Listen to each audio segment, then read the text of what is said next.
Hai guys, welcome back again to Exxon Course YouTube channel. Nah, kita akan melanjutkan series dari larutan asam basa. Kita akan belajar tentang indikator asam basa dan juga trayek pH. Nah, soal tipe ini biasanya juga sering keluar loh dalam ujian-ujian. Jadi kalian bisa perhatikan ya tentang indikator asam basa dan juga trayek pH. Aku mau tanya nih ke kalian semua, indikator asam basa apa yang kalian sudah tahu? Ya kan? Di video-video sebelumnya kalian sudah pasti dengar ada yang namanya lakmus merah dan juga lakmus biru. Benar ya? Ketika asam diteteskan pada kedua kertas lakmus tersebut, maka kedua kertas lakmus itu akan jadi berwarna merah. Ini ya, cara menghafalkannya. Ketika basa yang diteteskan, maka keduanya akan jadi biru. Sedangkan ketika netral, maka yang merah tetap merah, yang biru tetap biru. Cukup jelas ya. Nah, ternyata selain lakmus merah dan lakmus biru masih banyak sekali indikator yang bisa digunakan.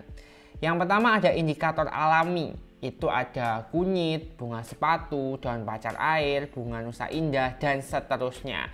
Ini kalian bisa screenshot, kalian bisa baca, dan kalian hafalkan.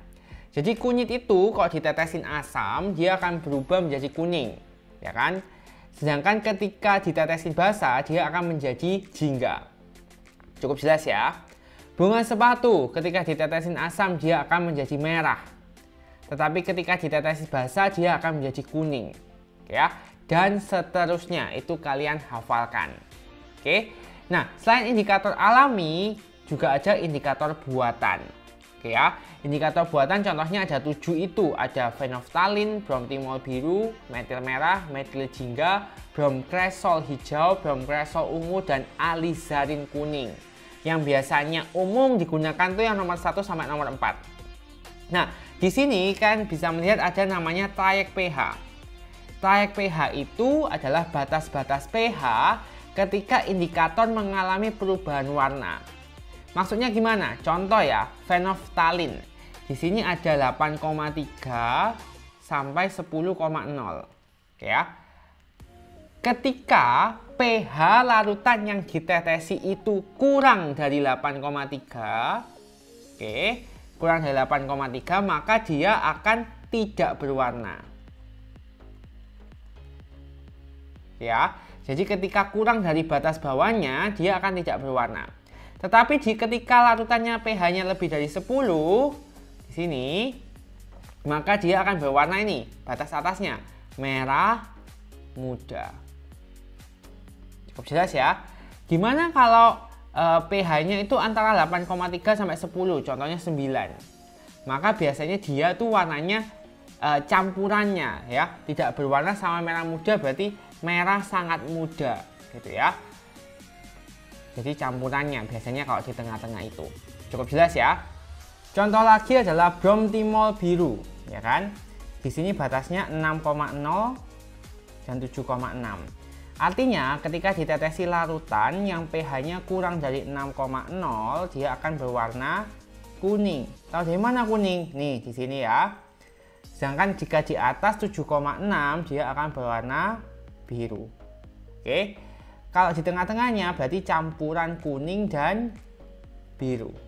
Ini agak kehijauan gitu ya. Campuran kuning dan juga biru. Cukup jelas ya di sini ya. Nah, lalu contoh soalnya seperti apa sih? Nah, kita akan lihat sama-sama contoh soalnya.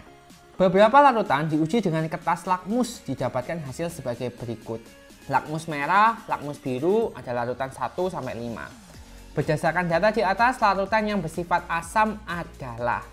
Nah, kita sudah tahu bahwa larutan yang bersifat asam itu akan berwarna merah ketika ditetesi lakmus merah maupun lakmus biru. Benar ya? Pada lakmus merah atau lakmus biru ketika ditetesi asam semuanya akan berubah menjadi warna merah. Artinya yang bersifat asam yang mana? Tentunya kita bisa lihat ya. Ini nomor 1 merah-merah berarti dia asam. Oke ya. Biru-biru kelihatan basa. Oke. Merah-merah asam. Biru-biru basa. Merah-biru artinya dia bersifat netral. Oke ya. Sehingga larutan yang bersifat asam yang mana? Yang 1 dan 3. Ya, larutan 1 dan 3. Cukup jelas kan? Sekarang kita coba soal yang trayek pH.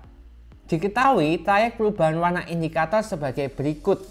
Jadi ini ada beberapa indikator. Ada Mg, ada MM, BTB, ada PP. Mg itu metil jingga, MM metil merah, BTB itu bromtimol biru, PP phenolphthalein. Ya. Untuk menguji pH suatu limbah pabrik dilakukan dengan menambahkan beberapa indikator terhadap 4 sampel limbah. Data yang diperoleh adalah sebagai berikut. Ketika ditetesi Mg, dia berwarna kuning. MM dia berwarna kuning, BTB dia berwarna biru, dan PP dia tidak berwarna. Maka pH air limbah ini mendekati berapa sih? Nah, ini pertanyaannya. Oke, sekarang gimana cara menganalisisnya? Menganalisisnya gini, kita coba satu-satu dulu ya. Metil jingga. Oke. Metil jingga dia berwarna kuning.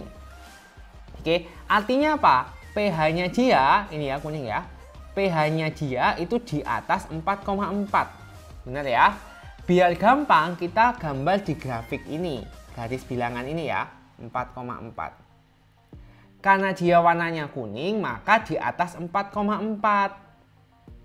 Oke, kita arsir daerah yang salah. Oke, kenapa kok arsir daerah yang salah? Karena kalau arsir daerah yang benar nanti akan repot lihatnya, akan bingung. Jadi kita arsir yang salah. Ketika di atas 4,4 itu kan ke kanan, berarti yang salah ke kiri. Oke ya, berarti ini kita tulis salah. Sampai sini cukup jelas ya. Oke, selanjutnya kita analisis yang kedua. Metil merah dia warnanya kuning. Oke, warnanya kuning. Artinya apa? Artinya pH-nya itu lebih dari 6,2. Benar ya? pH-nya itu lebih dari 6,2. Maka kita taruh di sini ya. 6,2 kan di sini kan? Di kanannya 4,4. Dia harusnya di atas 6,2. Berarti yang salah yang sebelah kiri. Oke ya. Cukup jelas ya. Yang ketiga, bromtimol biru, dia warnanya biru. Oke, bisa dilihat di sini. Bromtimol biru, dia warnanya biru. Artinya pH-nya dia di atas 7,8. Benar ya? 7,8 kan di sini. pH-nya di atas 7,8. Karena apa? Karena dia warnanya biru. Kalau kuning dia di bawah 6,0. Oke ya. Maka yang kiri yang salah. Oke. Ini salah.